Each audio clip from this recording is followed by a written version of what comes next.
Bab 8. Membina Kemakmuran Negara Sejarah Tingkatan 5 KSSM. Anda akan mempelajari 8.5 Pencapaian Dasar Ekonomi Baru DEB dan Dasar Pembangunan Nasional DPN. Pelaksanaan DEB dan DPN membawa perubahan kepada kemajuan ekonomi serta taraf hidup penduduk. Pencapaian kedua-dua dasar ini dapat dilihat dari aspek sosial dan ekonomi. Aspek sosial akan dibahagikan kepada penurunan kadar kemiskinan, peningkatan kualiti hidup, kemunculan golongan pertengahan, masyarakat perdagangan dan perindustrian Bumiputera, pembangunan pendidikan, pengangkutan dan perhubungan, perkembangan wilayah. Yang pertama, penurunan kadar kemiskinan. Kadar kemiskinan di Malaysia berjaya dikurangkan. Usaha kerajaan mempelbagaikan kegiatan ekonomi, membuka peluang pekerjaan dan menambah pendapatan isi rumah yang melibatkan semua kaum. Kerajaan juga menambah baik peluang untuk rakyat mendapatkan kemudahan awam yang dapat meningkatkan taraf dan kualiti hidup. Keperluan tenaga kerja dalam bidang pertanian dan perindustrian dapat mengurangkan masalah pengangguran dan kadar kemiskinan rakyat. Pelaksanaan DEB menyebabkan kadar kemiskinan penduduk dapat dikurangkan daripada 49.3% pada tahun 1970 kepada 17.1% pada tahun 1990. Pelaksanaan DPN pula mengurangkan kadar kemiskinan kepada 7.2% pada tahun 2000. Peningkatan kualiti hidup. Pertumbuhan ekonomi dan peningkatan pendapatan menyebabkan kualiti hidup rakyat meningkat. Hal ini dapat dilihat dari aspek peningkatan tahap kesihatan rakyat yang semakin baik. Begitu juga dari aspek pendidikan, pemilikan barang keperluan asas dan penyediaan infrastruktur seperti hospital dan klinik untuk keperluan rakyat. Kualiti hidup menunjukkan kesejahteraan rakyat dan kemakmuran negara semakin baik selepas tahun 1990. Kemunculan golongan pertengahan. Dasar Ekonomi Baru DEB dan DPN berjaya meningkatkan penyertaan Bumiputera dan bukan Bumiputera dalam pekerjaan di bandar dengan kewujudan masyarakat baharu yang terdiri daripada golongan profesional, pemodal, teknikal, pentadbiran dan pengurusan. Perkembangan ekonomi menyebabkan keperluan terhadap bidang kerja ini semakin meningkat. Mereka dianggap sebagai golongan pertengahan dalam masyarakat. Kemunculan golongan ini menunjukkan dasar ekonomi yang dilaksanakan oleh kerajaan dan pihak swasta memberikan kesan terhadap peningkatan taraf hidup rakyat. Masyarakat baharu ini juga memberikan sumbangan yang besar kepada pendapatan dan kemakmuran negara. Masyarakat perdagangan dan perindustrian Bumiputera. Masyarakat perdagangan dan perindustrian Bumiputera diwujudkan melalui DEB dan DPN yang bergiat dalam pelbagai bidang ekonomi. Golongan ini membentuk kelas Bumiputera komersial yang melibatkan diri dalam sektor korporat. Muncul tokoh Bumiputera dalam bidang perbankan, pemodal saham, pemilik syarikat, pemilik pelabuhan dan usahawan muda. Kemunculan golongan ini turut memberikan faedah kepada peningkatan taraf hidup golongan miskin dengan tawaran pekerjaan dalam syarikat dan industri yang dimiliki oleh golongan ini. Antaranya, Tan Sri Muhammad Effendi Norwawi, ahli perniagaan, Tan Sri Azman Hashim, tokoh perbankan, Tan Sri Said Muhtar Al-Bukhari, tokoh korporat, Tan Sri Mustafa Kamal, tokoh hartanah. Pembangunan pendidikan. Pembangunan pendidikan berlaku seiring dengan pembangunan ekonomi. Pembangunan ekonomi memerlukan tenaga kerja mahir yang berpendidikan. Selepas tahun 1990, berlaku pertumbuhan institusi pendidikan di bawah kelolaan pihak kerajaan dan swasta. Pada masa yang sama, muncul graduan dalam bidang sains, teknologi dan teknikal. Kebolehan dalam bidang ini amat diperlukan kerana permintaan yang tinggi dalam bidang perindustrian dan keekonomi. Pendidikan tinggi juga memperbaik taraf hidup rakyat Malaysia. Pengangkutan dan perhubungan. Pembangunan ekonomi memberikan kesan terhadap pemodenan pengangkutan awam.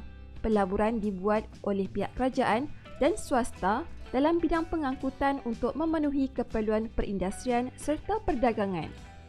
Jaringan sistem jalan raya, pengangkutan udara, kereta api dan pelabuhan yang moden merancakkan aktiviti ekonomi negara termasuklah ke kawasan pedalaman. Sistem pengangkutan juga memudahkan proses integrasi antara Semenanjung Malaysia dengan Sarawak dan Sabah. Perkembangan wilayah. Perkembangan ekonomi melalui DEB dan DPN menyebabkan kemunculan beberapa bandar baharu. Antaranya termasuklah Felda Segitiga Jengka yang berkembang daripada sebuah tanah rancangan Felda menjadi sebuah bandar.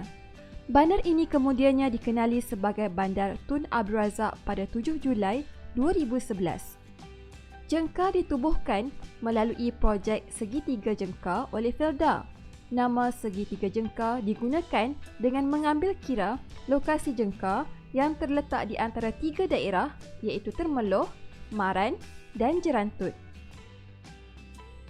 Pelbagai kemudahan perkhidmatan disediakan seperti pejabat pos, hospital, bank, institusi pendidikan, stadium mini, pusat perniagaan dan pejabat pentadbiran kerajaan.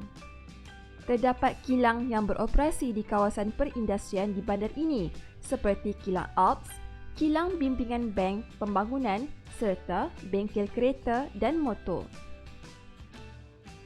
Aspek ekonomi terbahagi kepada perindustrian berteknologi tinggi, kawasan perindustrian baru dan kenderaan buatan Malaysia.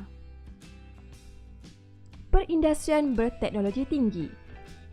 Mulai tahun 1980-an, program perindustrian negara mengalami satu lagi perkembangan iaitu industri berat yang bertujuan memperkukuh asas perindustrian negara dan menambahkan kemahiran rakyat dalam bidang teknologi yang lebih tinggi.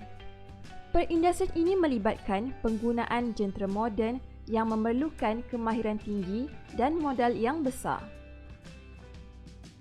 Perindustrian berteknologi tinggi. Industri teknologi tinggi dikendalikan oleh The Heavy Industries Corporation of Malaysia Berhad, HICOM, yang ditubuhkan pada tahun 1980. Antara projek yang dilaksanakan termasuklah membaiki kapal, limbungan Pasir Gudang, Johor, Besi dan Keluli, Perai, Pulau Pinang dan Teluk Kalung, Terengganu, loji gas cecair, Bintulu Sarawak, stesen Jana Kuasa, Rauk Pahang, kilang penapis petroleum, Kertih, Lutong dan Port Dickson dan satelit komunikasi. Kawasan perindustrian baharu. Rasional pembentukan kawasan perindustrian ialah berdekatan dengan sumber bahan mentah, infrastruktur dan bekalan buruh yang mencukupi. Di samping itu, kawasan ini membantu pembangunan ekonomi di kawasan sekitarnya yang kurang maju serta menambah pelaburan modal dari dalam dan luar negara. Estet perindustrian, taman teknologi perindustrian dan zon perindustrian bebas. Estet perindustrian. Estet perindustrian dibangunkan oleh Perbadanan Kemajuan Ekonomi Negeri (PKEN), pihak berkuasa pembangunan wilayah dan pihak swasta. Kawasan ini dibangunkan sebagai bandar terancang yang mengandungi kawasan perumahan, pusat perniagaan dan perindustrian serta pusat rekreasi. Taman Teknologi Perindustrian. Taman ini merupakan pusat penyelidikan dan pembangunan industri. Pusat ini di bawah Kementerian Sains, Teknologi dan Inovasi Malaysia. Kementerian ini dipertanggungjawabkan untuk menjalankan penyelidikan dan inovasi bagi membangunkan teknologi perindustrian. Zon perindustrian bebas merupakan kawasan perdagangan yang diberi pelepasan cukai atau tarif sebagai insentif.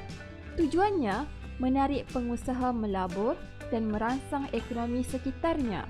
Kawasan ini sering digunakan oleh syarikat multinasional seperti Sime Darby Berhad, Axiata Group Berhad dan Proton Holding Berhad untuk menjalankan aktiviti perniagaan dan perdagangan. Kenderaan buatan Malaysia. Penubuhan HiCom dan Kajian Dasar Perindustrian Malaysia pada tahun 1983 telah menggalakkan pertumbuhan industri kereta dan motosikal buatan Malaysia. Industri kereta tempatan dipelopori oleh Perusahaan Automobil Nasional Proton dan Perusahaan Automobil Kedua Pro2. Proton ditubuhkan pada 7 Mei 1983, manakala Pro2 pula ditubuhkan pada tahun 1993. Motosikal dan Enjin Nasional Sdn Berhad atau Modenas merupakan syarikat pengeluar motosikal nasional yang menghasilkan pelbagai model motosikal kecil 200cc untuk pasaran tempatan dan antarabangsa. Perusahaan kereta dan motosikal nasional membuka peluang pekerjaan untuk tenaga kerja yang terdiri daripada rakyat berbilang kaum di negara ini. Langkah ini dapat meningkatkan pendapatan rakyat dan taraf hidup masyarakat. Jangan lupa like, share dan subscribe. Terima kasih semua.